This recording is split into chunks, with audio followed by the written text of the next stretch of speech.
Okay, so right at the end of the cul-de-sac, I mentioned in a previous video that there is a, it's a great little walking path and sidewalk.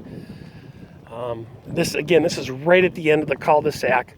But what I wanted to show you is through there, there's a park right there for the kids to play and to hang out. And this is one of many. There are several of these little mini parks to play at and enjoy for walks, dog walks, just to play kickball, gymnastics.